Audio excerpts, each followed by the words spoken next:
मेरा नाम धीरज कुमार और मेरे चैनल का नाम बिहार वाले गुरु जी। आज मेरा एसिड बेस का थर्ड लेक्चर होगा, जो कि काफी इम्पोर्टेंट होगा। और इसमें हम लोग देखेंगे कोई भी सॉल्ट का पीएच क्या होता है, एसिडिक होता है, बेसिक होता है या न्यूट्रल होता है। तो सॉल्ट्स का मतलब क्या हुआ कि जैसे acid plus base, acid plus base ये मिलके बनता है क्या, सॉल्ट प्लस वाटर। मीन्स कोई भी सॉल्ट है अगर, तो वो किसी न किसी एसिड और किसी न किसी बेस से मिलके फॉर्म हुआ है। अगर हम कोई भी कंपाउंड अगर है, मान के चलो कोई भी कंपाउंड ए बी है, ठीक है, अब ये सॉल्ट है कि नहीं है, ये हम लोग कैसे डिसाइड करेंगे? अगर हम ये पता कर लें, सॉल्ट मतलब क्या, कोई ना कोई एसिड और बेस से का रिएक्शन हुआ होगा तभी सॉल्ट फॉर्म हुआ होगा। अगर हम ये पता कर लें कि ये कौन सा एसिड और कौन से बेस से मिलकर बना हुआ, तुम समझ जाएंगे कि ये सॉल्ट है। और इस तरह से अब जैसे इसको चेक करने के लिए क्या करोगे, एग्जांपल से समझते हैं। जैसे NaCl है, NaCl में सबसे पहले क्या करो, इसको ब्रेक करो, ये कौन सा कैटायन और कौन सा एनायन से मिलकर बना हुआ है। ये आपको हम शुरू के जो केमिकल रिएक्शन का जो बेसिक लेक्चर था उसमें बताए थे आपको। तो यहां से इसमें कैसे करोगे, ये Na प्लस और कौन सा कैटायन है, Na प्लस है, मेटल है, कैटायन है, और Cl क्या है, क्लोराइड आयन से मिलकर बना हुआ है। मतलब इसमें ये कैटायन है Na प्लस और एनायन है Cl माइनस। अब क्या करोगे इसमें, अब यहां पर वाटर लो। वाटर मतलब क्या, H प्लस और OH माइनस। वाटर का मतलब क्या हुआ, H प्लस और OH माइनस। अब यहां से देखो ये Na प्लस है, तो Na प्लस किससे रिएक्शन करेगा, OH माइनस के साथ जाएगा, और Cl माइनस H प्लस के साथ जाएगा। मतलब इस तरह से क्या बन जाएगा यहाँ पर, NaOH प्लस HCl। मतलब ये पता है आपको, स्ट्रॉन्ग बेस होता है, ये स्ट्रॉन्ग बेस, और ये क्या होता है, स्ट्रॉन्ग एसिड होता है। मतलब ये 100% कंफर्म हो गया कि ये एसिड और बेस से मिलकर बना हुआ है, तो ये क्या है, सॉल्ट है। अच्छा, अब ये कैसे डिसाइड करोगे, इसका एक्वस सॉल्यूशन जो होगा इस सॉल्ट का, एसिडिक होगा कि बेसिक होगा कि न्यूट्रल होगा। अब यहां पर अब ये पता चल गया हमको यहां से ये कि NaOH प्लस HCl से मिलके फॉर्म हुआ है। अब ये क्या है, स्ट्रॉन्ग बेस है, ये क्या है, स्ट्रॉन्ग एसिड है। अगर दोनों स्ट्रॉन्ग रहेगा तो ये न्यूट्रल सॉल्ट कहलाएगा, और ये क्या हो जाएगा, न्यूट्रल सॉल्ट, न्यूट्रल सॉल्ट। और इसका पीएच क्या हो जाएगा, 7 हो जाएगा। अगर मान के चलो ये अगर स्ट्रॉन्ग बेस है, अगर ये स्ट्रॉन्ग इस तरह का कॉम्बिनेशन होगा, स्ट्रॉन्ग बेस और वीक एसिड का, तो ये जो सॉल्ट है, ये जो स्ट्रॉन्ग वाला है वो ओवरकम करेगा, तब क्या हो जाएगा, ये बेसिक सॉल्ट हो जाएगा, बेसिक सॉल्ट। अगर ये रहेगा स्ट्रॉन्ग एसिड और इधर रहेगा वीक बेस, तब क्या होगा, ओवरकम कौन करेगा, स्ट्रॉन्ग एसिड, और ये वाला सॉल्ट क्या हो जाएगा, एसिडिक सॉल्ट हो जाएगा। और इसका पीएच क्या हो जाएगा, लेस देन 7, और इसका पीएच क्या हो जाएगा, ग्रेटर देन 7। चलिए एग्जांपल से करते हैं और क्लियर हो जाएगा एग्जांपल से। Na2SO4। अब ये बताओ आप, कौन सा कैटायन कौन सा एनायन से फॉर्म हुआ है, ये इसमें कौन सा कैटायन है, कौन सा एनायन प्रेजेंट है, Na प्लस और SO4 2 माइनस। हम क्या बोले थे, वाटर लाने के लिए, वाटर को आप तोड़ के लाओ, H प्लस और OH माइनस। अब Ha प्लस किसके साथ जाएगा, इसके साथ, OH माइनस किसके साथ, Na प्लस के साथ, और H प्लस का वैलेंसी कितना, 1, इसका वैलेंसी कितना, 2। तो H प्लस और SO4 2 मिलके क्या बनेगा, इसका वैलेंसी H पे तो H2 SO4, और दोनों का वैलेंसी 1 1, तो क्या हो गया, NaOH। अब ये पता है आपको, स्ट्रॉन्ग एसिड होता है, ये पता है अल्कली है, स्ट्रॉन्ग बेस है, दोनों का दोनों स्ट्रॉन्ग है, मतलब पीएच क्या हो जाएगा, 7, और ये हो जाएगा न्यूट्रल। जैसे मान के चलो आप KCl ले लो, KCl को तोड़ो आप कैटायन एनायन में, तो K प्लस और Cl माइनस। वाटर को लाओ तोड़ के, H plus OH minus. H plus किसके साथ जाएगा, Cl के साथ, दोनों का वैलेंसी 1 तो HCl, K plus OH minus दोनों का वैलेंसी 1 तो प्लस KOH।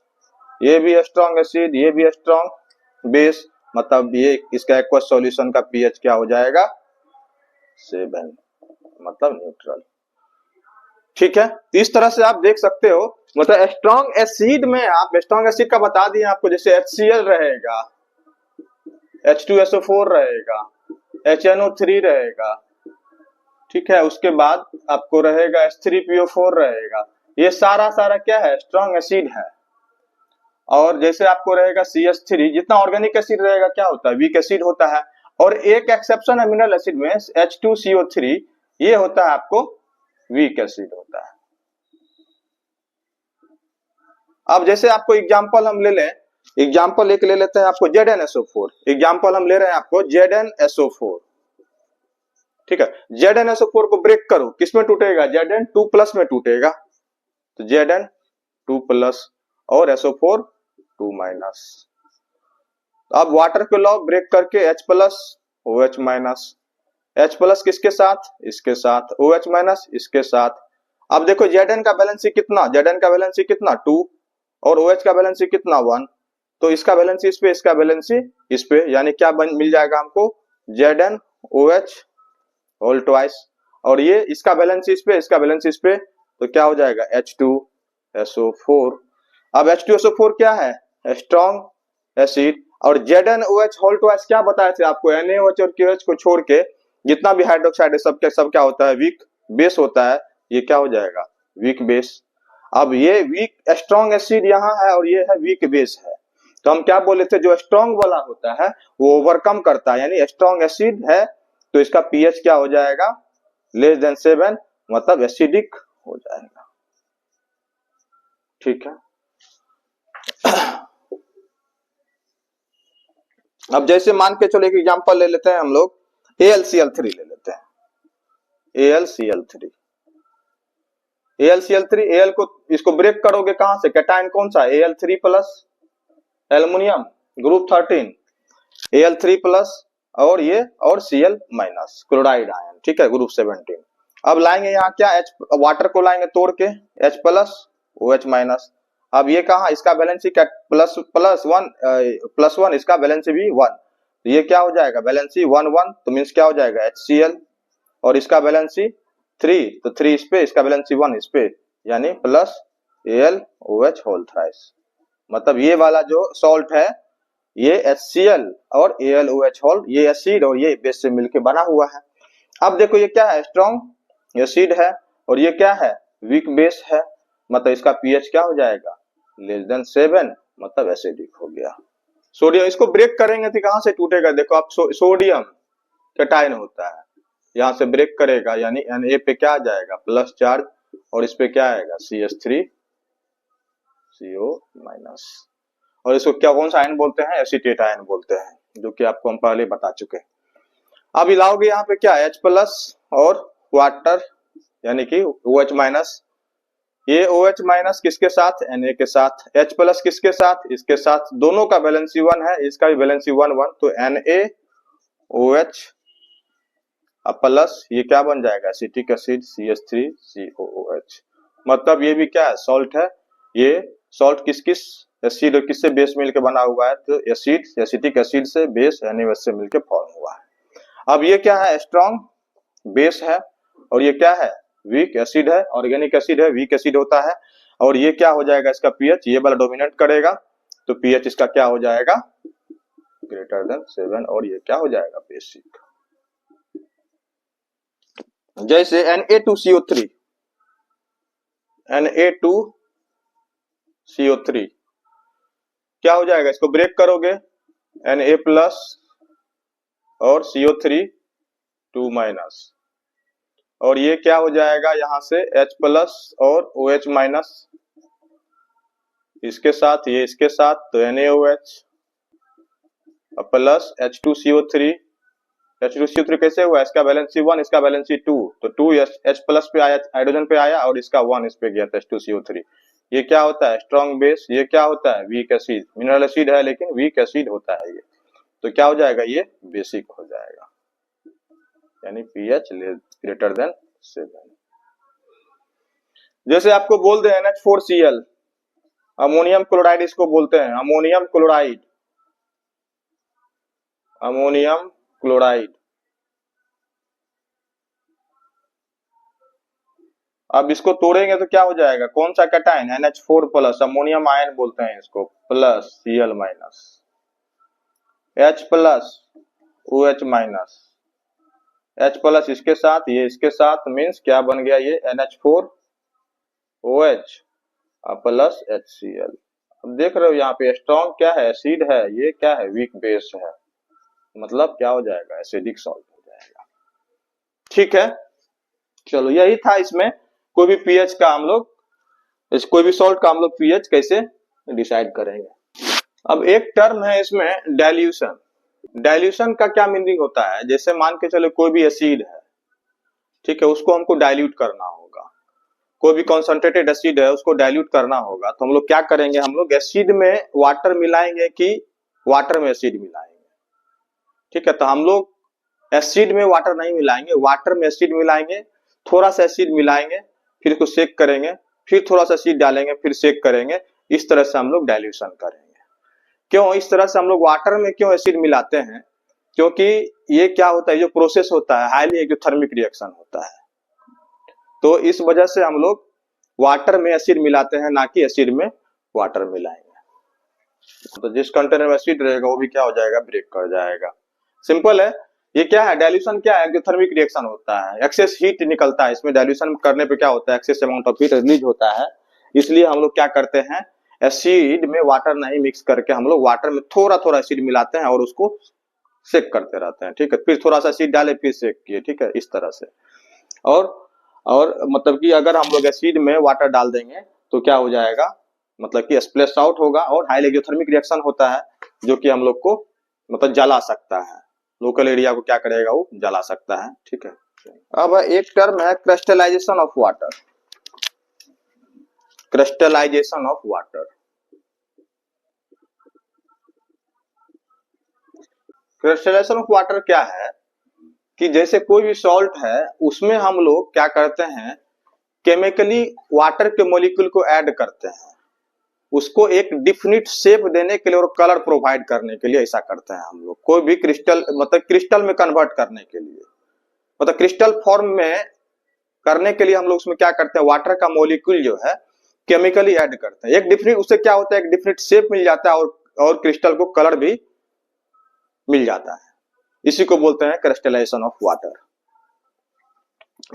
मतलब क्रिस्टल मतलब वाटर का मॉलिक्यूल, जैसे मान के चलो जैसे आपको पोटास एलम है, K2SO4 है, Al2SO4.24H2O होता है। अब इसका मतलब ये नहीं कि उसमें 24H2O तो लिक्विड फॉर्म में होगा, ठीक है, वो क्रिस्टल के फॉर्म में, वाटर जो यहाँ पे क्या है, क्रिस्टल के फॉर्म में, उसको क्रिस्टलाइज कर दिया है। तो क्रिस्टलाइजेशन ऑफ वाटर क्या है कि is the crystallisation of water number of water molecule that combine chemically in definite molecular proportion with the concentrated salt in the crystalline state। ठीक है, and this water is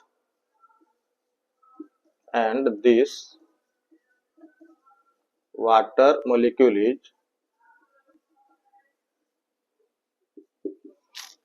is responsible for the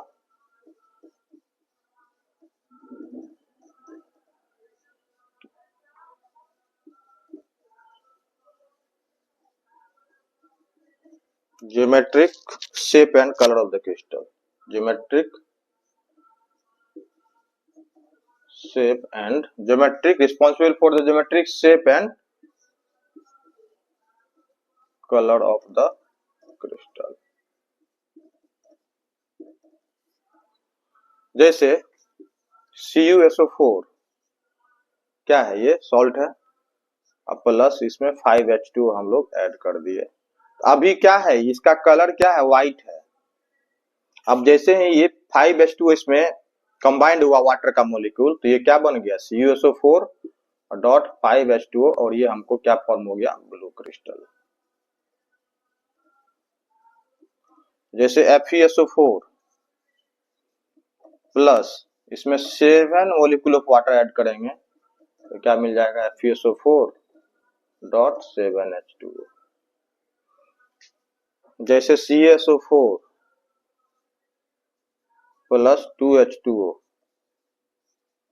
CaSO4.2H2, इसी को क्या बोलते हैं हम लोग, gypsum बोलते हैं। ठीक है, CaSO4 plus half H2O, CaSO4.हाफ H2O, इसी को हम लोग क्या बोलते हैं, प्लास्टर ऑफ पेरिस बोलते हैं।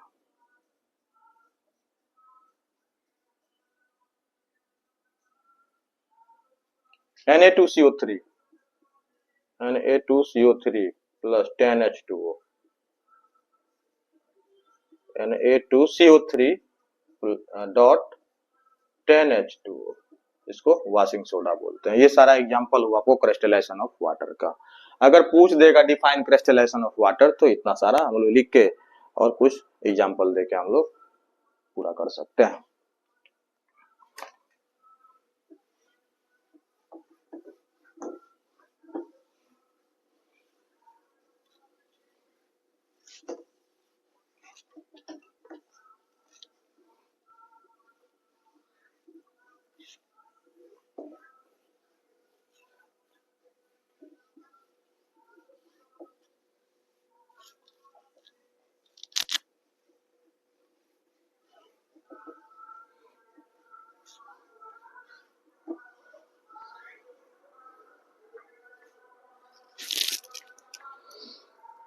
चलो कुछ कुछ कंपाउंड है जिसका हम लोग प्रिपरेशन के बारे में अच्छे से स्टडी करेंगे।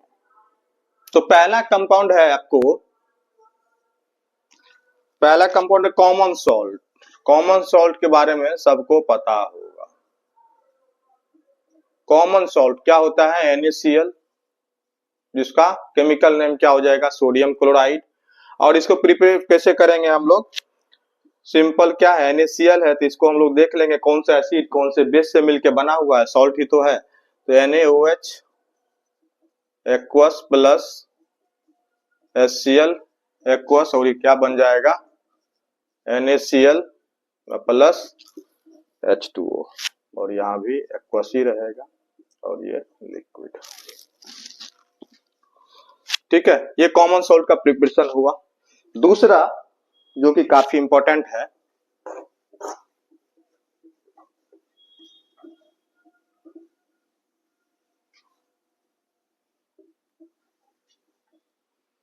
दूसरा है कास्टिक सोडा।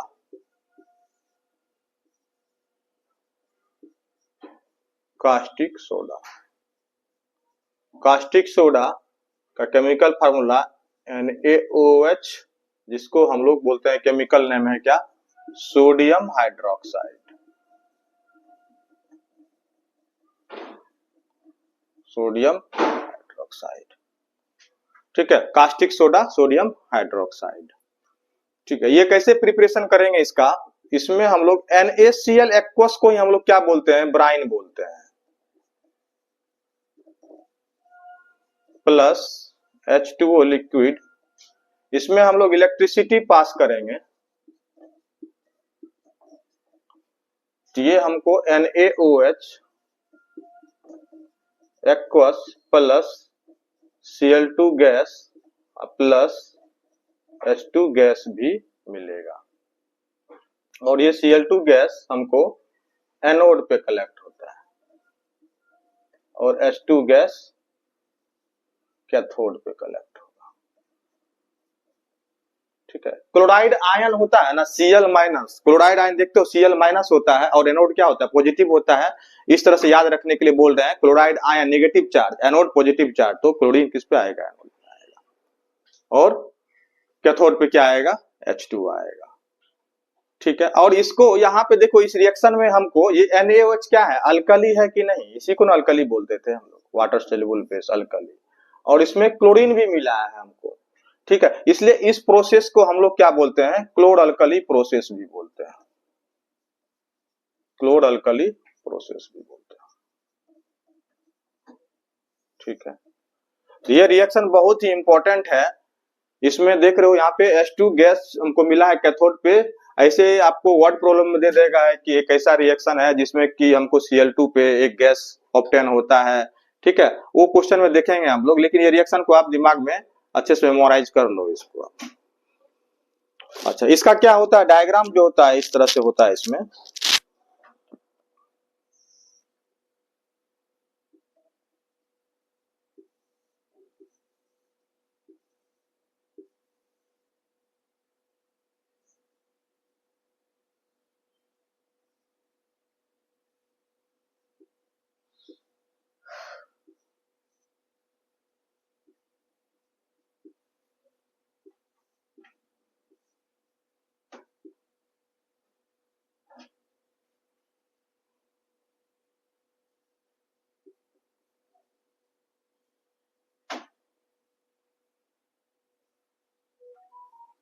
ये डायग्राम देख लोगे एनसीईआरटी की बुक में भी एक बार, ठीक है। और यहाँ पे क्या होगा इसमें, ये इस पे Cl2 गैस, इसमें क्या हो जाएगा आपको H2 गैस, और इसको बोलते हैं मेम्ब्रेन बोलते हैं, और इसको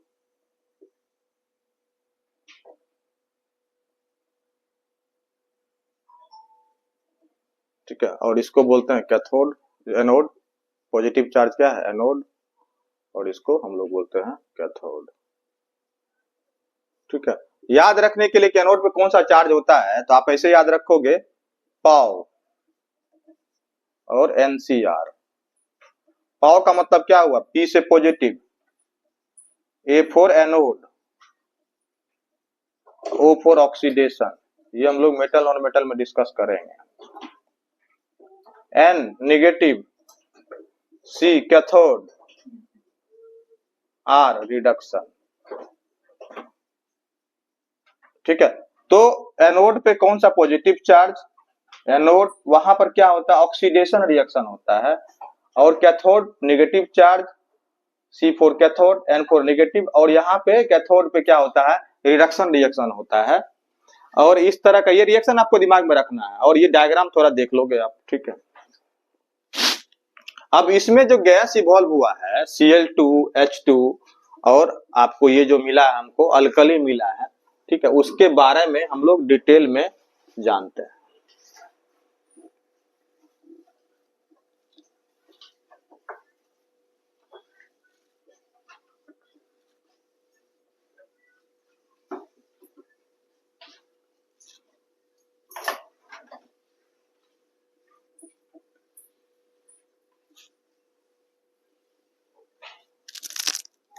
यहाँ आपको एक बहुत ही इंपॉर्टेंट बात बताएंगे अभी।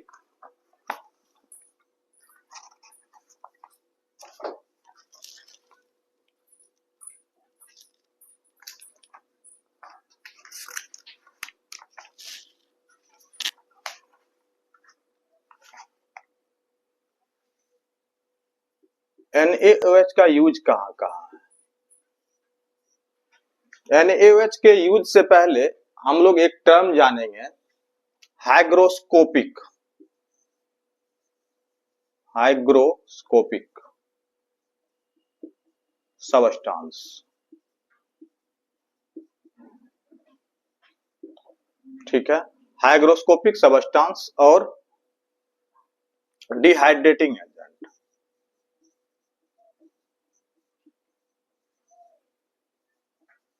बहुत ही इंपॉर्टेंट बात बता रहे हैं आपको। ये हाइग्रोस्कोपिक सबस्टांस और डिहाइड्रेटिंग एजेंट में क्या डिफरेंस है, ये क्या करता है हाइग्रोस्कोपिक सबस्टांस, ये आपको ये मॉइस्चर को एब्जॉर्ब करेगा, एब्जॉर्ब मॉइस्चर। और डिहाइड्रेटिंग एजेंट क्या करता है, ये वाटर के मॉलिक्यूल को रिमूव करता है, वाटर मॉलिक्यूल रिमूव।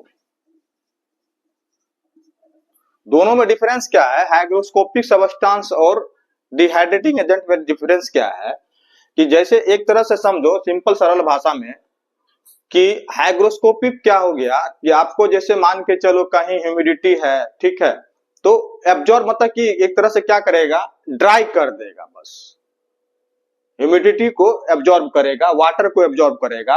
और डिहाइड्रेटिंग एजेंट में क्या हो जाएगा, डिहाइड्रेटिंग एजेंट क्या करेगा, ये अगर ये देखो हाइग्रोस्कोपिक सबस्टेंस क्या हुआ, वाटर दिखेगा मॉइस्चर दिखेगा तो सिंपल मॉइस्चर दिखा तो उसको अब्जॉर्ब कर लेगा। बट डिहाइड्रेटिंग एजेंट क्या करेगा, अब वाटर जो है किससे मिलके बनता है, 2 हाइड्रोजन और 1 ऑक्सीजन से मिलके बनता है। तो ये डिहाइड्रेटिंग एजेंट क्या करेगा, ये देखेगा कि उस मॉलिक्यूल में 2 हाइड्रोजन और ऑक्सीजन प्रेजेंट है कि नहीं। 2 हाइड्रोजन ऑक्सीजन प्रेजेंट रहेगा, वो बना के एक तरह से क्या होगा, 2 हाइड्रोजन को कंबाइन करा के 2 हाइड्रोजन 1 ऑक्सीजन कंबाइन करा के वाटर के मॉलिक्यूल को खींच लेगा डिहाइड्रेटिंग एजेंट। ये सिंपल क्या करेगा, वो उतना अंदर तक नहीं जाएगा, सिंपल देखेगा वाटर है मॉइस्चर है, हाँ है तो एब्जॉर्ब कर लिया। ये क्या करेगा, ये बना डालेगा, अगर थोड़ा सा भी चांस दिखेगा तो बना डालेगा। जैसे मान के चलो हम लोग देखे थे ऑर्गेनिक केमिस्ट्री में C2H5OH, इसमें हम लोग कॉन्क H2SO4 क्या होता है, डिहाइड्रेटिंग एजेंट होता है।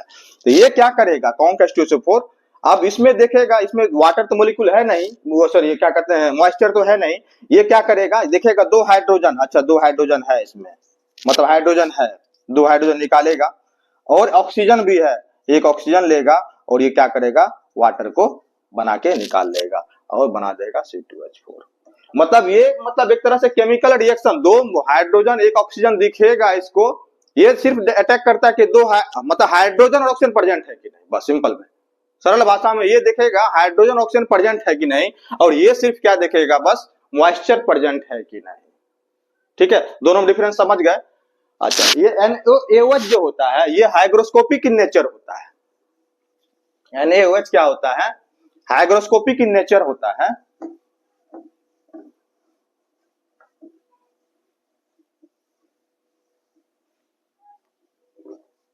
NaOH क्या होता है, हाइग्रोस्कोपिक इन नेचर। अच्छा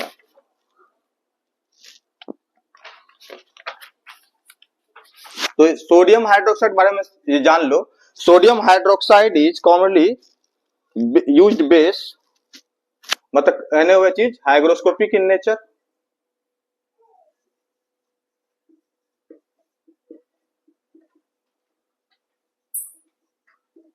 NaOH is hygroscopic in nature, मतलब जैसे आपको वर्ड प्रॉब्लम में दे देगा कि एक बेस है जो कि हाइग्रोस्कोपिक इन नेचर है, तो क्या समझेंगे NaOH है। अच्छा अब ये जो है ये क्या करेगा, एब्जॉर्ब मॉइस्चर, ये it absorb moisture, it absorbs moisture to become sticky. ठीक है, NaOH क्या है, absorb hygroscopic nature, it absorbs moisture to become sticky. NaOH क्या होता है, ड्राई फॉर्म में सॉलिड फॉर्म में रहेगा NaOH, ये क्या करेगा एटमॉस्फेयर से मॉइस्चर एब्जॉर्ब करके क्या हो जाएगा, थोड़ा सा चिपचिपा हो जाएगा, वो क्या हो जाएगा स्टिकी हो जाएगा, उसी को बोलते हैं।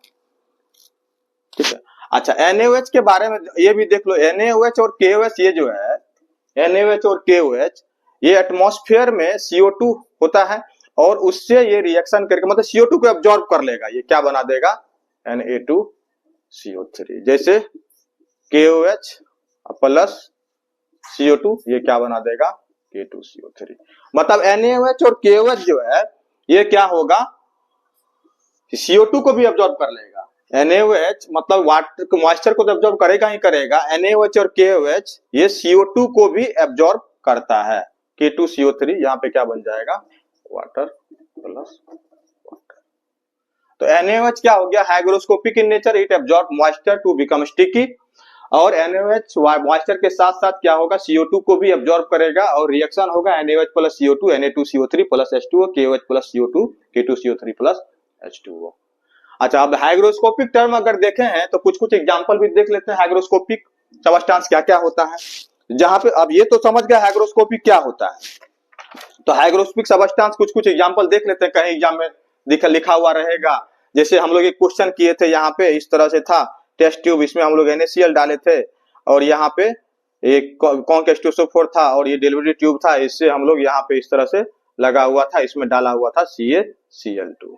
तो CaCl2 यहाँ डाला हुआ था, तो CaCl2 यहाँ पे इसका क्या रोल था यहाँ पे, तो CaCl2 क्या था, वाटर को एब्जॉर्ब कर रहा था। क्यों, CaCl2 क्या होता है हाइग्रोस्कोपिक इन नेचर होता है। अब CaCl2 की जगह यहाँ पे कुछ भी दे देगा आपको, ZnOH भी डाल देगा, ZnCl2 भी डाल देगा, ठीक है, ZnCl2 भी डाल देगा, MgCl2 भी डाल देगा। तो ये सब समझना है। हाइग्रोस्कोपिक सबस्टेंस कुछ कुछ हम लोग दिमाग में रख लेंगे कि ये सारा सबस्टेंस क्या होता है, हाइग्रोस्कोपिक होता है। ये जहां देखेगा मॉइस्चर को क्या करेगा, बस एब्जॉर्ब करने का काम करेगा। तो कुछ कुछ सबस्टेंस हम लोग देख लेते हैं, हाइग्रोस्कोपिक नेचर क्या क्या कंपाउंड होता है वो हम लोग देख लेते हैं। तो ये तो बेसिक डिफरेंस समझ गया होगा, डिहाइड्रेटिंग एजेंट और हाइग्रोस्कोपिक सबस्टेंस में क्या डिफरेंस है वो समझ गए। सिंपल क्या करेगा, ये वाटर देखेगा, मॉइस्चर देखेगा, उसको ऑब्जर्व करेगा। लेकिन डिहाइड्रेटिंग एजेंट क्या करेगा, वो देखेगा डायरेक्ट, मतलब कि वो मतलब किससे फॉर्म कर सकता है, मॉइस्चर किससे बन सकता है। तो दो हाइड्रोजन एक ऑक्सीजन वो बना के निकाल लेगा। तो कुछ कुछ हाइग्रोस्कोपिक सबस्टेंस है आपको NaOH, KOH, MgCl2, CaCl2, ZnCl2, FeCl3, CuNO3 whole twice, NaNO3, KNO3, SiO2, NaCl, ठीक है। ये सारा क्या है, हाइग्रोस्कोपिक सबस्टेंस है। ठीक है, ये सारा क्या करेगा, मॉइस्चर को एब्जॉर्ब करेगा। और ये दोनों क्या करेगा, CO2 को भी एब्जॉर्ब करेगा।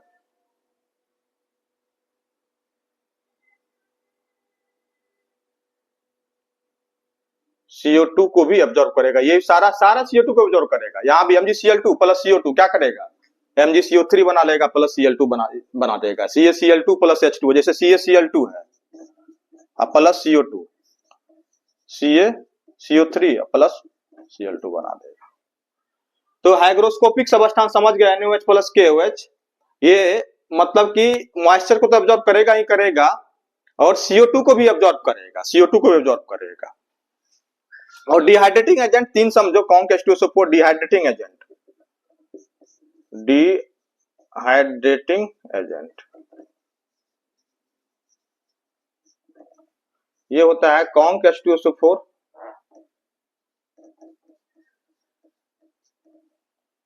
कॉन्क H3PO4 और एक होता है हॉट Al2O3, हॉट Al2O3। इतना दिमाग में रखना है। तीन, कॉन्क H2SO4, कॉन्क H3PO4 और हॉट Al2O3। ये क्या होता है, डिहाइड्रेटिंग एजेंट होता है। ये वाटर के मॉलिक्यूल को बाहर करेगा, दो हाइड्रोजन देखेगा एक ऑक्सीजन देखेगा, वो बना के बाहर कर देगा। और ये क्या होता है, हाइग्रोस्कोपिक इन नेचर होता है। ये क्या करेगा, वाटर को एब्जॉर्ब करने के साथ साथ क्या करेगा, CO2 को भी एब्जॉर्ब करेगा।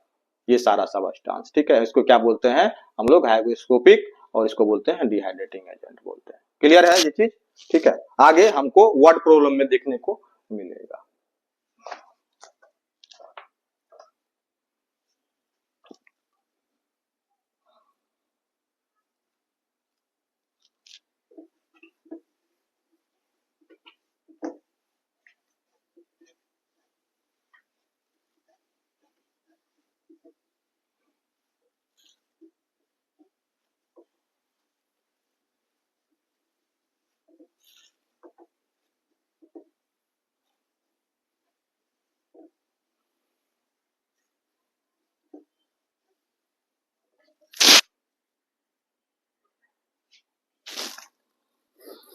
तो NaOH के बारे में समझ लिया हम लोग क्या क्या होता है, और NaOH का यूज क्या क्या होता है वो देख लेते हैं। NaOH का यूज एक तो क्या हो गया, हाइग्रोस्कोपिक इन नेचर, ठीक है, जो इंपॉर्टेंट बात था। और इसका यूजेज है, दो तीन यूजेज हम लोग याद करके रखेंगे। इसका क्या है, सोप बनाने में, डिटर्जेंट या सोप बनाने में, ठीक है। Manufacturer, detergent and soap.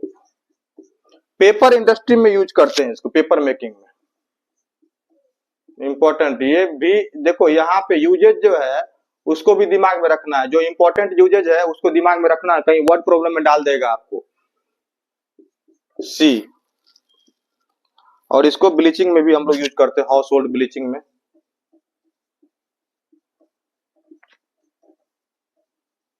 इसको रट डालोगे हाउस होल्ड ब्लीचिंग में, ठीक है, हाउस होल्ड ब्लीचिंग में इसको यूज करते हैं। 3 इसका रोल यूजेज याद रखोगे। Manufacture of detergent and soap, paper making में, हाउस होल्ड ब्लीचिंग में। एकदम रट डालना है तो रट डालना है, ठीक है। क्लोरल प्रोसेस क्या होता है, इलेक्ट्रिसिटी पास करते हैं हम लोग ब्राइन में तो क्या क्या फॉर्म होता है, Cl2 कहाँ पे फॉर्म होता है, कलेक्ट होता है, H2 कहाँ पे कलेक्ट होता है, ठीक है। NaOH के बारे में अच्छा से दिमाग में रखोगे, हाइग्रोस्कोपिक इन नेचर होता है, हाइग्रोस्कोपिक और डिहाइड्रेटिंग एजेंट डिफरेंस क्या है, ठीक है, उसको अच्छे से समझ के रखेंगे, ठीक है। और यूजेज ऑफ क्या है, Cl2, यूजेज ऑफ Cl2,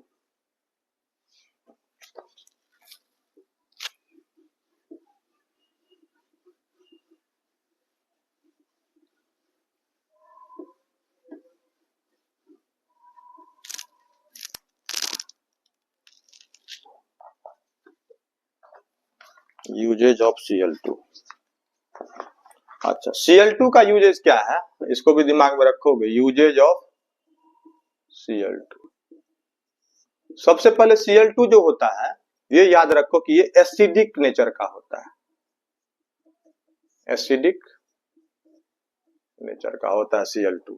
और इसका कलर भी होता है कैसा, ग्रीनिश येलो होता है, ग्रीनिश येलो, ठीक है। Cl2 कैसा, एसिडिक नेचर का होगा और ग्रीनिश येलो होता है। और इसका पंजेंट चोकिंग स्मेल इसका भी होता है।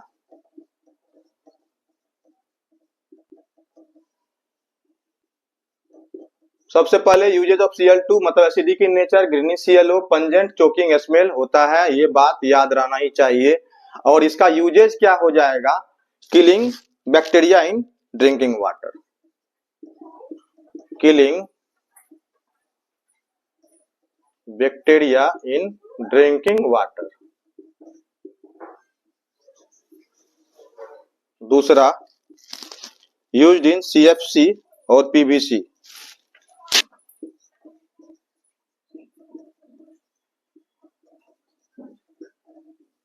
क्लोरोफ्लोरोकार्बन, क्लोरोफ्लोरोकार्बन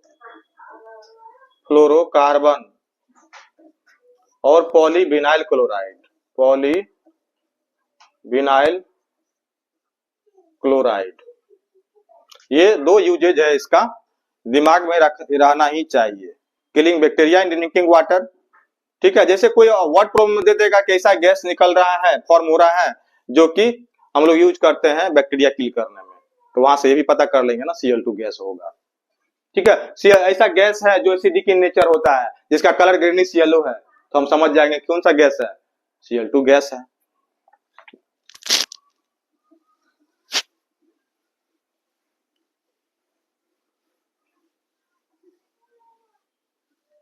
अब हाइड्रोजन के बारे में बोल देगा, हाइड्रोजन का क्या होता है, टेस्ट क्या होता है, वो पॉप साउंड वाला बात याद रखोगे। और फ्यूल में यूज करते हैं हाइड्रोजन को, और हाइड्रोजन को कहाँ यूज करते हैं, अमोनिया के प्रिपरेशन में। हाइड्रोजन का यूज क्या क्या हो जाएगा, फ्यूल में, प्रिपरेशन ऑफ अमोनिया। हाइड्रोजन का यूज क्या हो जाएगा, uses of hydrogen, uses of hydrogen, ठीक है, preparation of ammonia, preparation of ammonia पहला, दूसरा क्या हो जाएगा, फ्यूल में, ठीक है। इसमें हम लोग हाइड्रोजन का यूज करेंगे। तो इंपॉर्टेंट था ये जो हाइग्रोस्कोपिक वाला बात है, वो दिमाग में रखना है आपको। और यूजेज क्या है, पेपर इन मेकिंग में, ठीक है, सोप बनाने में, ठीक है, हाउस होल्ड ब्लीचिंग में यूज करते हैं NaOH को। और Cl2 का कलर कैसा होता है, चोकिंग स्मेल होता है, और ये ग्रीनिश येलो होता है, एसिडिक इन नेचर होता है। ये सारा बात आपको दिमाग में रहना चाहिए। अब तीसरा है बेकिंग सोडा।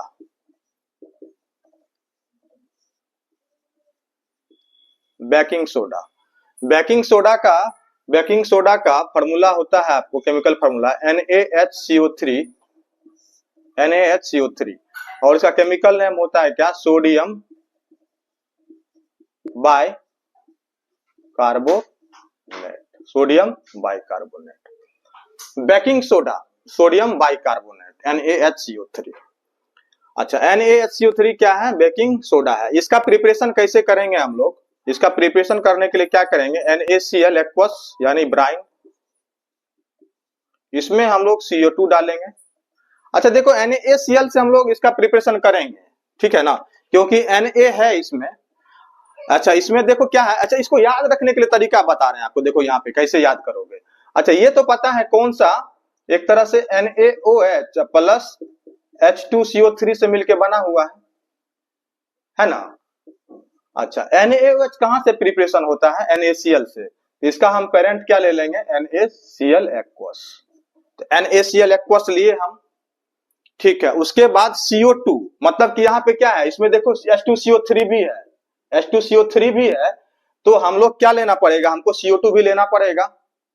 इसको तोड़ेंगे तो कौन सा एसिड कौन सा बेस मिला, ये बेस मिला, ये H2CO3 एसिड मिला। H2CO3 क्या होता है, टूट जाता है किसमें, H2O प्लस CO2 में, मतलब इसमें CO2 भी इन्वॉल्व होगा। अच्छा ये किससे मिलके, ये किससे फॉर्म होता है, NaCl से फॉर्म होता है, हम लोग देखे थे क्लोरोकेमिकल प्रोसेस में। याद रखने के लिए बता रहे हैं कैसे हम लोग प्रिपरेशन करेंगे, इस तरह से तोड़े हम। अच्छा NaOH मतलब NaCl तो लेना ही पड़ेगा, तो NaCl ले लिए हम। यहाँ पे CO2 दिख रहा है हमको, CO2 ले लिए हम।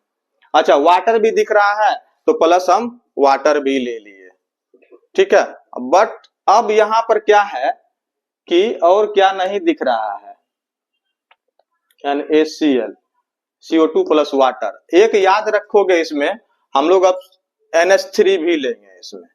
आखिर Cl जाएगा किसके पास, ये तो चलो NaCO2 H2O मिलके बन जाएगा आपको NaCO3। आखिर Cl को कौन ले जाएगा, तो ये NH3 Cl को खींच के ले जाएगा, इसलिए इसमें हम NH3 डालेंगे इसमें। याद रखने के लिए सब बता रहे हैं, ठीक है। कैसे याद किए, NaHCO3 बनाना है हमको, NaHCO3 तोड़ेंगे पहले, NaOH प्लस H2CO3। NaOH किससे बनता है, देखे हम NaCl से फॉर्म हो रहा है, तो वहां से NaCl ले लिए। और इसमें क्या है, CO2 भी है H2O भी है, तो CO2 प्लस H2 ऐड कर दिए। अब ये NaCl CO2 H2O तो बन जाएगा हमको NaHCO3। अब बट ये Cl कहाँ जाएगा, Cl को रिमूव करने के लिए हम लोग क्या लेते हैं, अमोनिया लेते हैं यहाँ पे। ये क्या बन जाएगा, NaHCO3 प्लस NH4, ठीक है। तो ये चीज हुआ आपको, ये बेकिंग सोडा का प्रिपरेशन हुआ। तो बेकिंग सोडा का प्रिपरेशन एकदम याद रहना चाहिए, कैसे कैसे बनता है, क्या क्या डाल के बनाते हैं हम लोग बेकिंग सोडा का, ठीक है। अब इसका यूजेज देखो, इसका यूजेज क्या हो जाएगा बेकिंग सोडा का, इसका यूजेज हो जाएगा प्रिपरेशन ऑफ बेकिंग पाउडर बनाने में। सबसे ये तो दिख ही जाएगा क्या, प्रिपरेशन ऑफ बेकिंग पाउडर बनाने में, ठीक है। अब बेकिंग पाउडर यहाँ पे, अच्छा पहले देख लेते हैं यूजेज, ठीक है। Remove acidity, remove acidity. मान के चलो एक क्वेश्चन रहता है, जैसे मान के चलो किसी के घर में, ठीक है, अचानक से रात में एसिडिटी, किसी के कुछ बहुत ज्यादा एसिडिटी हो गया, ठीक है। अब घर में कोई टेबलेट भी नहीं, दवाई भी नहीं है, ठीक है।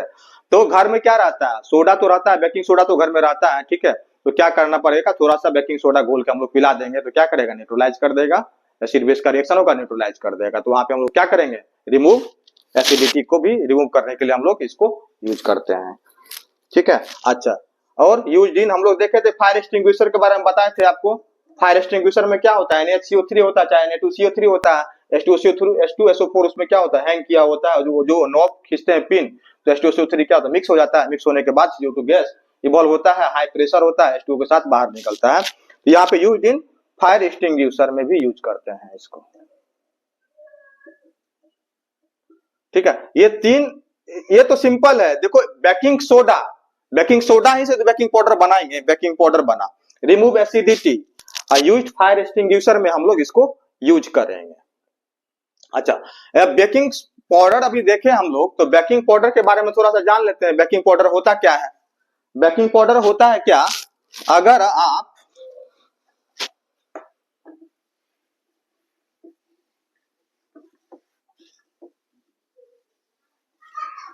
Baking powder, baking powder, baking powder क्या हो जाएगा,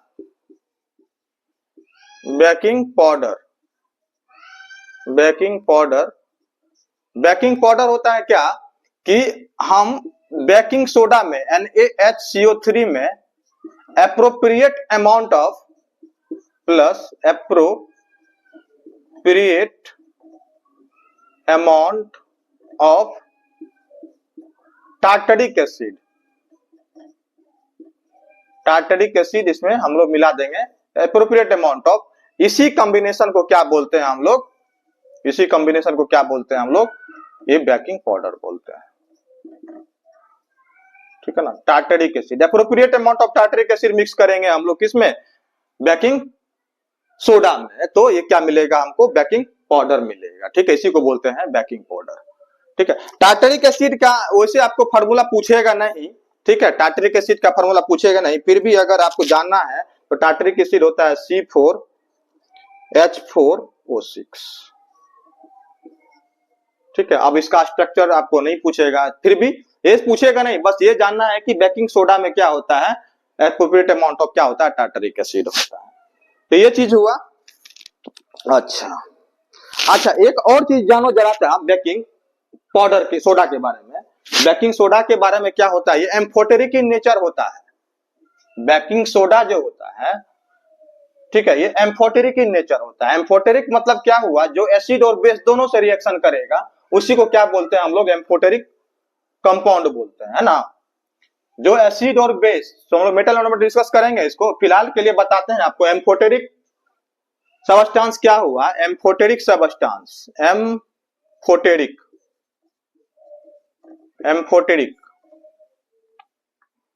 कंपाउंड,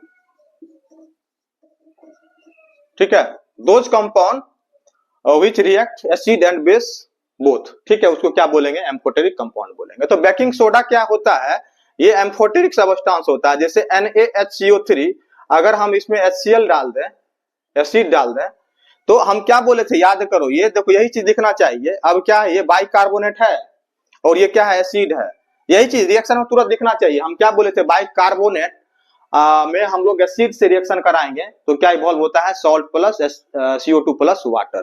तो यहाँ पे क्या हो जाएगा, ये क्या है, बाइकार्बोनेट है, ये एसिड है, तो क्या बनेगा, NaCl plus CO2 plus water मिलेगा हमको, मतलब ये एसिड से भी रिएक्शन किया।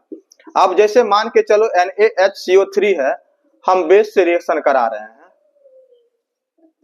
तो ये क्या बन जाएगा, Na2CO3 प्लस वाटर बना देगा, ठीक है। मतलब ये क्या हो गया, देखो यहाँ पे क्या है कि एसिड से भी रिएक्शन किया और ये बेस से भी रिएक्शन किया, इसलिए ये क्या होता है आपको, एम्फोटेरिक इन नेचर होता है, ठीक है। तो आप जैसे कोई कंपाउंड पूछ देगा आपको, ऑप्शन में पूछ देगा, उसमें NaHCO3 भी रहेगा, तो हम लोग NaHCO3 को भी हम लोग टिक करेंगे, ठीक है। एम्फोटेरिक इन नेचर होता है। इंपॉर्टेंट बात रहा NaHCO3 के बारे में, और NaOH के बारे में इंपॉर्टेंट बात रहा, हाइग्रोस्कोपिक इन नेचर होता है, अब्जॉर्ब्स क्या, मॉइस्चर एंड CO2 दोनों को।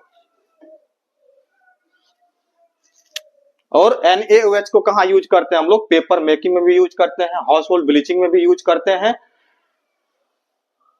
और कहां यूज कर रहे थे, manufacture of soap and detergent में यूज कर रहे थे। और Cl2 को कहा, Cl2 के बारे में क्या, जैसे Cl2 के बारे में बात आता है तो Cl2 acidic in nature, greenish yellow और पंजेंट चोकिंग स्मेल होता है, ठीक है, क्लोरोफ्लोरोकार्बन में, और killing bacteria in drinking water में इसको यूज करते हैं। और NaSCO3 बेकिंग सोडा किससे बनाएंगे, NaCl लेंगे हम लोग, CO2 लेंगे और H2O प्लस NH3, क्या बन जाएगा, NaHCO3 प्लस NH4Cl, और ये एम्फोटेरिक इन नेचर होता है।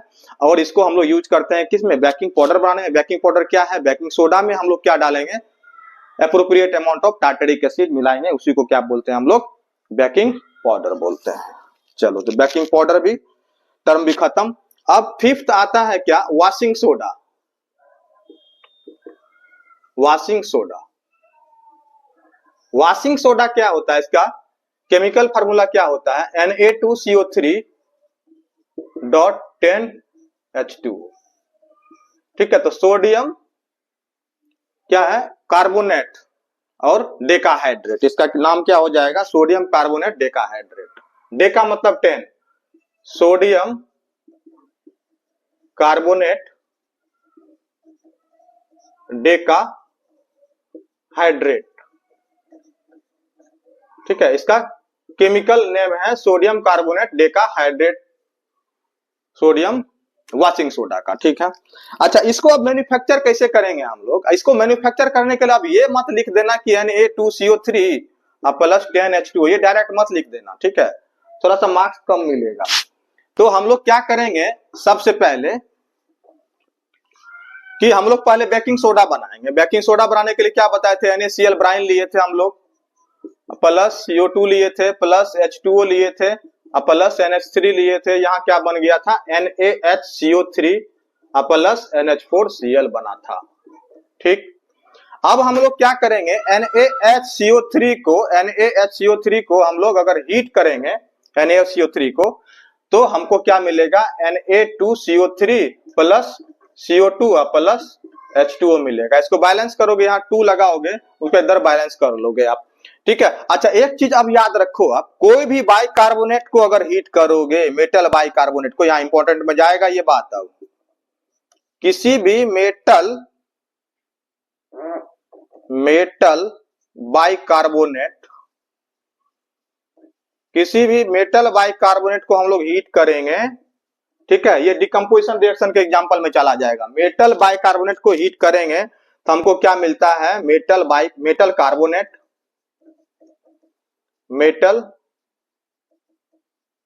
Carbonate plus CO2 plus water, ऐसा मिलता है। ठीक है, कोई भी मेटल बाइकार्बोनेट रहेगा, हम हीट करेंगे तो क्या मिलने वाला है हमको, metal carbonate plus CO2 plus water. ये डिकम्पोजिशन रिएक्शन के एग्जांपल में भी जाएगा ये बात। ठीक है, इंपॉर्टेंट रहा। ठीक है, चलो, और हम क्या बताए थे, एक और याद रखो, मेटल कार्बोनेट को हीट करोगे, ये तो बता चुके हैं, मेटल कार्बोनेट को हीट करोगे तो क्या मिलेगा आपको, मेटल ऑक्साइड प्लस CO2 मिलने वाला है। एक्सेप्ट, यहाँ पे एक्सेप्शन होगा क्या, Na&K। ठीक है, इन दोनों मेटल को छोड़ के।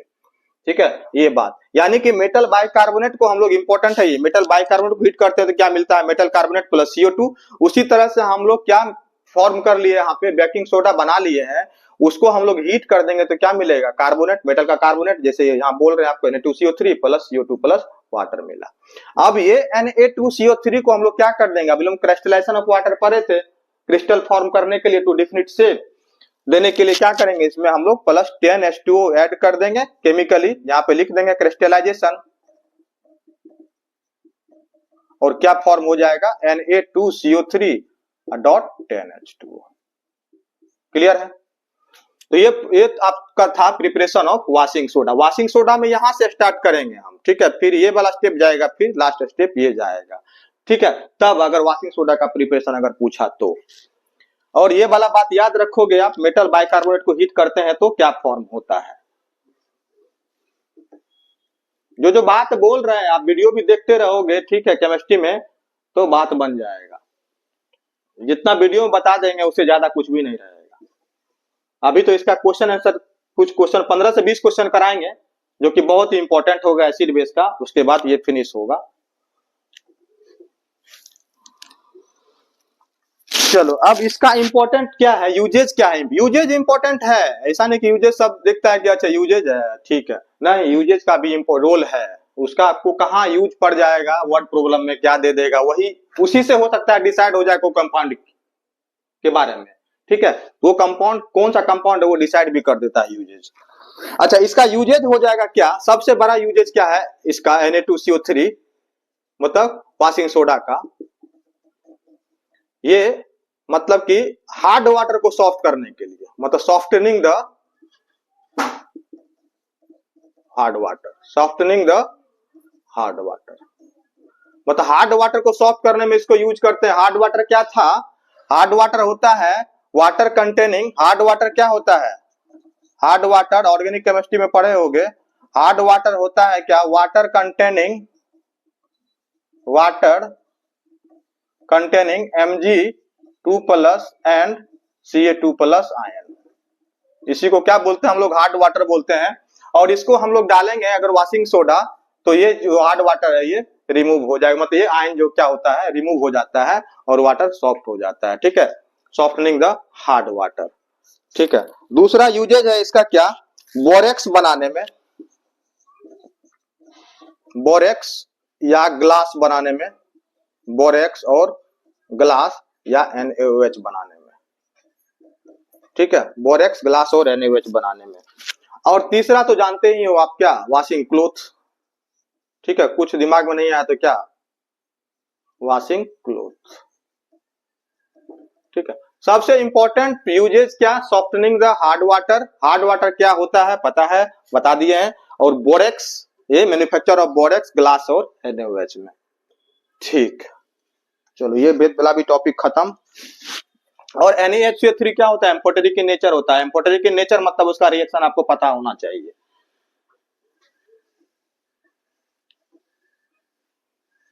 और NaOH क्या होता है, हम बार बार बात बोल रहे हैं ताकि आपको दिमाग में, अगर वीडियो देख रहे हो तो सुन के भी कम से कम दिमाग में बैठ जाए। ठीक है, NaOH क्या होता है, हाइग्रोस्कोपिक इन नेचर होता है। ठीक है, जो कि वाटर और मॉइस्चर को एब्जॉर्ब करेगा। डिहाइड्रेटिंग एजेंट क्या करेगा, वाटर के मतलब कि दो हाइड्रोजन एक, मतलब कि वाटर बना के बाहर करेगा। वो उसके पास ये क्षमता है, वाटर बना के बाहर करेगा। चलो ये चीज हुआ। अब है क्या, अगला 6 नंबर है bleaching powder. Bleaching powder, bleaching powder का फॉर्मूला होता है क्या, केमिकल फॉर्मूला CaOCl2। इसको ऐसे भी कहीं कहीं लिखते हैं CaOCl। ठीक है, ये है क्या, कैल्शियम ऑक्सीक्लोराइड बोलते हैं इसको, कैल्शियम ऑक्सीक्लोराइड। कैल्शियम ऑक्सीक्लोराइड इसको बनाएंगे कैसे हम लोग, लाइम वाटर, कैल्शियम हाइड्रोक्साइड लेंगे, कैल्शियम हाइड्रोक्साइड, और ये हम लोग ड्राई लेंगे। ये बात पे ध्यान देना, ये क्या लेंगे हम लोग, ड्राई लेंगे। कैल्शियम हाइड्रोक्साइड क्या लेंगे हम लोग, ड्राई लेंगे। और Cl2 ये मिलके बनेगा CaOCl प्लस H2O। ठीक है, ये बात याद रखोगे। ये क्या लेते हैं हम लोग, ब्लीचिंग पाउडर में CaOH होल ट्वाइस ड्राई लेते हैं। ठीक है, और Cl2 ये बनता है हमको ब्लीचिंग पाउडर। अच्छा, इसका यूजेज क्या है, इसका यूजेज सबसे बेस्ट यूजेज क्या है आपको, ये ऑक्सीडाइजिंग एजेंट में यूज करते हैं इसको हम लोग। ऑक्सीडाइजिंग एजेंट होता है ये। ठीक है, कहीं रिएक्शन में दिखेगा ये चीज, पूछेगा कौन सा ऑक्सीडाइजिंग एजेंट है, कौन सा रिड्यूसिंग एजेंट है, तो CaOCl ब्लीचिंग पाउडर रहेगा तो आंख बंद करके मार दोगे, ऑक्सीडाइजिंग एजेंट यही होगा 100%। ठीक है, तो ये होता है ऑक्सीडाइजिंग एजेंट में यूज करते हैं इसको हम। ठीक है, और दूसरा यूजेज है इसका, ये टेक्सटाइल इंडस्ट्री में यूज करते हैं ब्लीच करने के लिए। Bleaching cotton textile,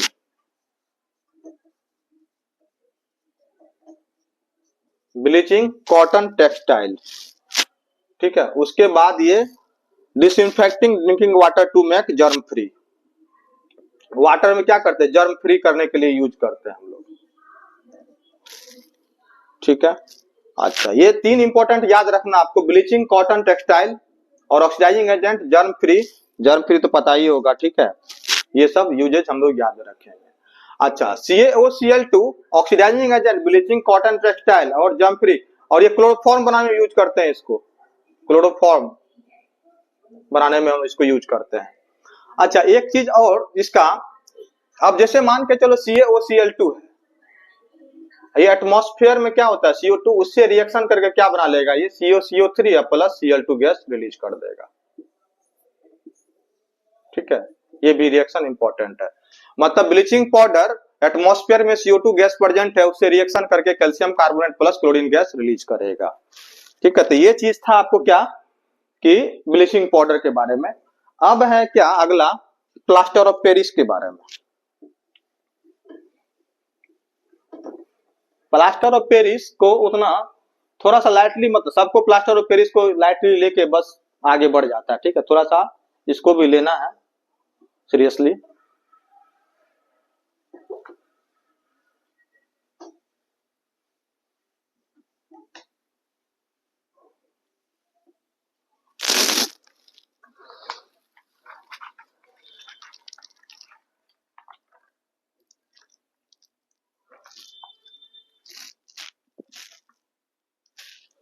plaster of Paris 7,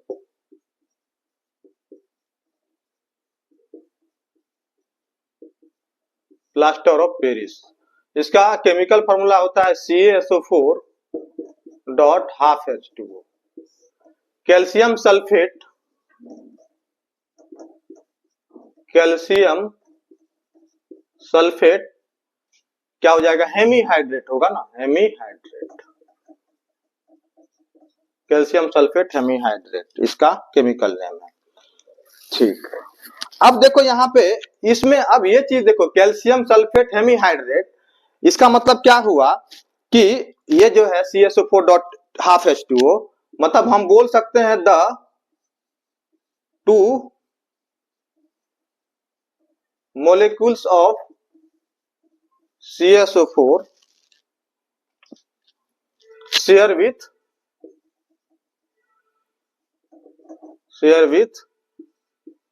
one molecule of water। ठीक है, the two molecules of CSO4 share with one molecule of water बोल सकते हैं। अगर 2 से मल्टीप्लाई करोगे तो 2, ये क्या हो जाएगा, 1s2 हो जाएगा। मतलब 2 मोलिक्यूल ऑफ CSO4 और एक वाटर, मतलब 2 मोलिक्यूल ऑफ CSO4 कंबाइंड है क्या, एक मोलिक्यूल ऑफ वाटर के साथ कंबाइंड है, और यही रीजन है कि ये सॉफ्ट होता है। That's the reason it is soft. ठीक है, अब पूछ देगा आपको, ठीक है, कि प्लास्टर ऑफ पेरिस सॉफ्ट क्यों होता है। ठीक है, अब ये रीजन हो जाएगा, the two molecules of CSO4 in plaster of Paris CSO4 dot half H2O, the two molecules of CSO4 share with one molecule of water, that the reason it is soft. ठीक है, ये important बात रहा plaster of Paris के बारे में। अब इसको अगर हम क्या करेंगे, इसको अगर हम प्लास्टर ऑफ पेरिस को CSO4 डॉट हाफ H2O को हम लोग अगर ओपन छोड़ देंगे एयर में, तो ये एटमॉस्फेयर से क्या करेगा, ये अगर ओपन छोड़ दिए हम लोग किसमें, एटमॉस्फेयर में, तो एटमॉस्फेयर से वाटर एब्जॉर्ब करके क्या बना लेगा, CSO4 डॉट 2H2O, जो कि क्या होता है, काफी हार्ड इन नेचर होता है। ठीक है, और इसी को क्या बोलते हैं हम लोग, जिप्सम बोलते हैं। इसी को क्या बोलते हैं, जिप्सम बोलते हैं। और ये क्या है, प्लास्टर ऑफ पेरिस, मतलब एटमॉस्फेयर से क्या ले लिया, 3/2 H2O, और ये क्या बना दिया, 2H2O। मतलब यहाँ पे एक चीज याद रखोगे आप, व्हेन, यहाँ पे क्या लिखेंगे हम लोग, लिखेंगे क्या,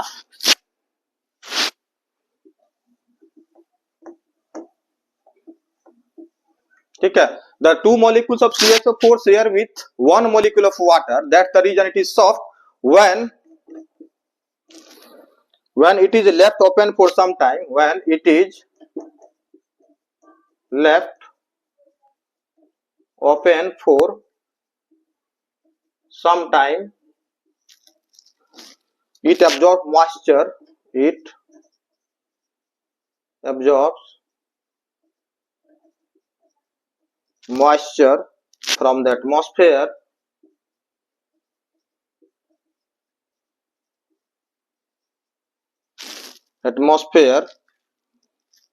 and form gypsum,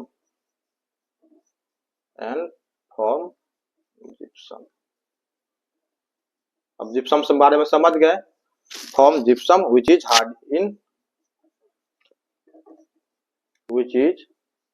hard solid mass। तो प्लास्टर ऑफ पेरिस यानी रिएक्शन क्या हो जाएगा, CSO4 dot half H2O plus 3/2 H2O, ये एटमॉस्फेयर से लिया, क्या बन गया, CSO4 डॉट 2H2O। तो ये यहाँ पे ये जो है प्लास्टर ऑफ पेरिस को देखोगे, आटा जो गूंथते हैं ना हम लोग, उसको हम लोग कोई भी शेप दे सकते हैं कि नहीं, उसी तरह से हम लोग प्लास्टर ऑफ पेरिस से को हम लोग किसी भी शेप में कन्वर्ट कर सकते हैं। क्योंकि ये है, आप इसमें क्या होता है, सॉफ्ट इन नेचर होता है, due to the two molecules of CSO4 share with one molecule of water, इसलिए। ठीक है, कोई भी शेप हम लोग प्रोवाइड कर सकते हैं इसको, और जिप्सम को नहीं दे सकते हैं क्योंकि ये हार्ड इन नेचर होता है, ये एटमॉस्फेयर से वाटर एब्जॉर्ब करके क्या बना लेता है, जिप्सम बना लेता है। अच्छा, इसका यूजेस तो ऐसा कुछ नहीं कि पता नहीं होगा यूजेस। ठीक है, क्या यूज करते हैं, स्टेचू बनाने में, प्लास्टर ऑफ पेरिस का यूजेस क्या हो जाएगा, स्टेचू बनाने में। ठीक है, चॉक फॉर राइटिंग में इसका यूजेस क्या हो जाएगा, स्टेचू बनाने में, स्टेचू मैन्युफैक्चर में, ठीक है, चॉक फॉर राइटिंग में, और फायर प्रूफ मटेरियल बनाने में, मेडिकल इंडस्ट्री में, ये सब। लेकिन हम प्लास्टर ऑफ पेरिस जिप्सम के बारे में ये सारा बात हम चाहेंगे कि आपको याद रहे, ये सारा बात, ठीक है। चलो ये चीज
जैसे क्वेश्चन है, आपको एक क्वेश्चन है क्या, a solution reacts with crush egg cell, A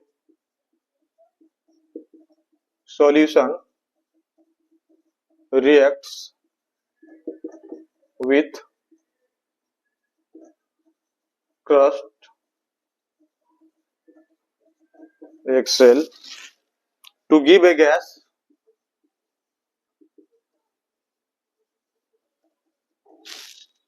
that turns lime water milky, that turns lime water milky. The solution contains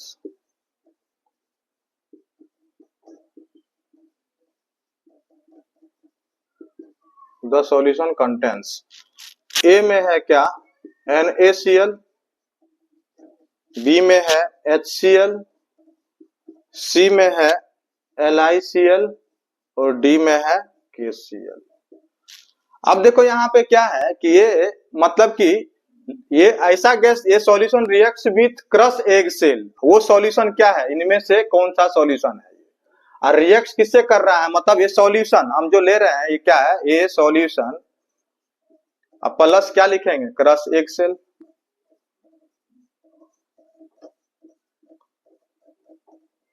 ठीक है। हमको क्या दे रहा है, ये गैस इवॉल्व हो रहा है CO2 जो लाइम वाटर को मिल्की कर रहा है, इसीलिए हम समझ गए क्या CO2 गैस है, ठीक है। लाइम वाटर को मिल्की कर, अब लाइम वाटर को तो SO2 भी करता है, ठीक है, यानी CO2 चाहे SO2 है, ठीक है।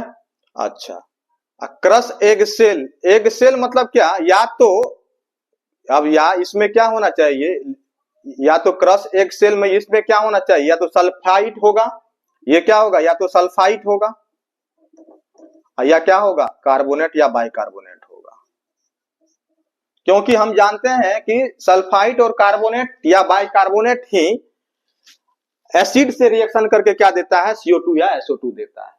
तो क्रश एग सेल में याद रखो ये किससे बना होता है, क्रश एग सेल जो होता है ये CaCO3 से मिलके बना होता है। क्रश एग सेल मतलब क्या, CaCO3।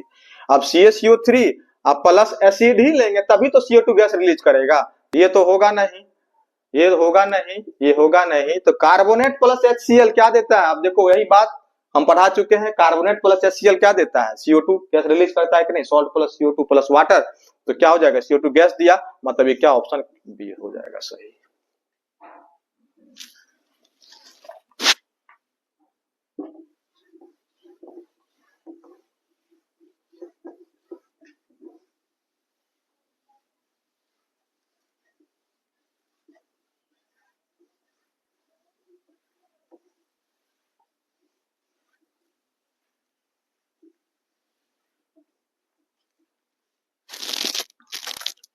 दूसरा क्वेश्चन है क्या, how is the concentration of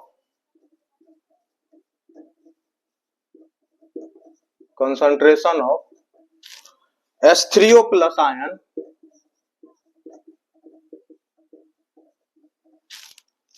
affected when solution of an acid is diluted. When solution of an acid is diluted.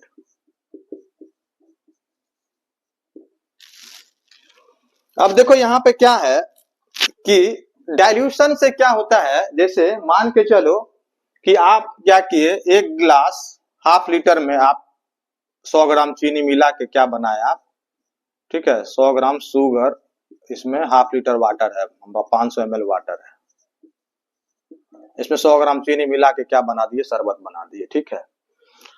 अब शरबत बनाने के बाद इसमें आप फिर से क्या कर रहे हो, 500 ml वाटर डाल दिए, और तो इसका मिठास क्या होगा, कम होगा कि ज्यादा होगा, ऑब्वियस सा बात है, कम होगा। यही मिठास हो गया आपको एसिडिक स्ट्रेंथ, कंपेयर कर लो, मिठास मतलब एसिडिक स्ट्रेंथ, ठीक है। अच्छा, जब मिठास कम होगा तो एसिडिक स्ट्रेंथ कम हुआ, मतलब एक तरह से क्या हो जाएगा, मतलब डाइल्यूशन करने से क्या हो जाएगा, एसिडिक स्ट्रेंथ क्या होता है, डिक्रीज करता है, ठीक है। डाइल्यूशन करने से क्या होगा, एसिडिक स्ट्रेंथ ऑलवेज डिक्रीजेज और बेसिक स्ट्रेंथ भी ऑलवेज डिक्रीजेज, दोनों का दोनों क्या होगा, अरे स्ट्रेंथ मतलब क्या, पानी मिला है तो क्या हो जाएगा, डिक्रीज करेगा, डाइल्यूशन से क्या हो जाएगा, डिक्रीज करेगा। क्यों डिक्रीज करेगा, अब ये 100 ग्राम चीनी आपका प्रेजेंट था 500 ml वाटर में, अब यही 100 ग्राम चीनी 500 ml वाटर ऐड करने के बाद प्रेजेंट है 1000 ml वाटर में, यानी कि क्या होगा, per unit concentration of sugar decrease कर गया, ठीक है, per unit concentration, per unit volume concentration of sugar क्या कर गया, डिक्रीज कर गया। उसी वही रीजन रहेगा इसमें भी, क्या कहते हैं, per unit concentration of H plus क्या हो जाएगा, concentration of H3O plus ion, concentration of H3O plus ion क्या हो जाएगा, per unit volume decreases, per unit volume decreases, ठीक है। तो इसका क्या हो जाएगा, स्ट्रेंथ डिक्रीज करेगा। How is the concentration of ion H3O plus, मतलब क्या हो जाएगा, डिक्रीज करेगा, concentration of H3O plus ion per unit volume decreases, मतलब डिक्रीज करेगा व्हेन सॉल्यूशन इज डाइल्यूटेड।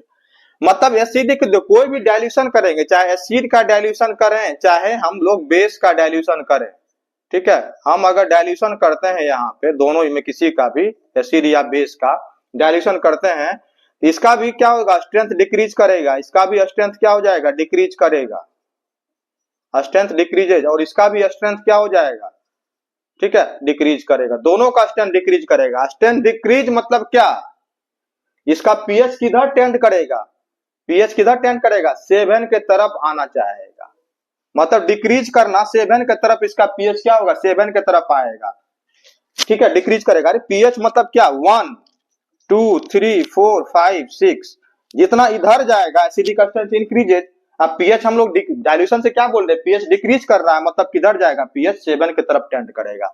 इसका भी क्या हो जाएगा, इधर 14 13 12 11 10 9 8 7, अब जितना ज्यादा इंक्रीज रहेगा 14 13, ये क्या होगा, मोर बेसिक। जब वाटर हम डालेंगे डाइल्यूशन करेंगे तो इसका पीएच डिक्रीज करेगा, मतलब किधर टेंड करेगा, ये भी 7 के तरफ ही आना चाहेगा, ठीक है। यानी पीएच डाइल्यूशन करने से क्या होता है, पीएच किधर टेंड करता है, 7 के तरफ टेंड करता है, मतलब पीएच डिक्रीज करता है। क्यों डिक्रीज करता है, concentration of H3O plus ion decreases होता है, पर यूनिट वॉल्यूम डिक्रीज करता है। उसी तरह से concentration of OH minus ion decrease करेगा अगर बेस रहेगा तो, ठीक।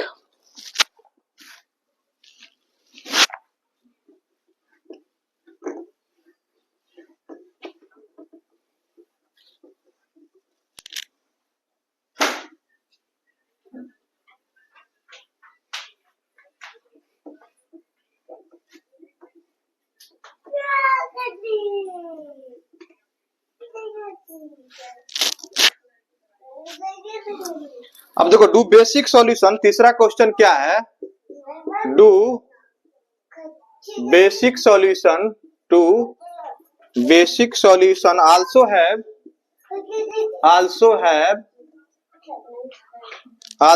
H प्लस aqueous ion, ठीक है, तो बेसिक सॉल्यूशन में हम क्या बोले, जैसे बेसिक सॉल्यूशन है तो क्या उसमें H प्लस आयन प्रेजेंट नहीं होगा, क्या ऐसा है क्या? बेसिक सॉल्यूशन अगर होगा, बेसिक सॉल्यूशन अगर होगा तो क्या उसमें सिर्फ OH माइनस आयन होगा? नहीं, ये कहना गलत है। ठीक है, अब इसमें हो सकता है दोनों आयन रहेगा, H प्लस भी रहेगा, OH माइनस आयन भी हो सकता है, दोनों हो सकता है, लेकिन क्या होगा, नंबर बेसिक सॉल्यूशन में क्या होगा, number of OH minus ion क्या होगा, ज्यादा होगा H प्लस आयन से। ठीक है, या कंसंट्रेशन ऑफ OH माइनस ज्यादा होगा concentration of H plus ion से, तो क्या हो जाएगा, ये बेसिक होगा। ठीक है, और इफ क्या हो जाएगा, H प्लस आयन कंसंट्रेशन ज्यादा होगा OH माइनस आयन कंसंट्रेशन से, तो इसको क्या बोलेंगे हम लोग, एसिडिक बोलेंगे। ठीक है, मतलब ऐसा कहना ये जरूरी नहीं है कि do basic solution also have H plus aqueous solution. ठीक है ना, चलो इसके बाद हम लोग नेक्स्ट क्लास में इसका फिनिश करेंगे। नेक्स्ट क्लास बहुत इंपॉर्टेंट है, बहुत ही अच्छा क्वेश्चन उसमें करेंगे, और नेक्स्ट क्लास में इसको एसिड बेस का लेक्चर को हम लोग खत्म करेंगे। Thank you.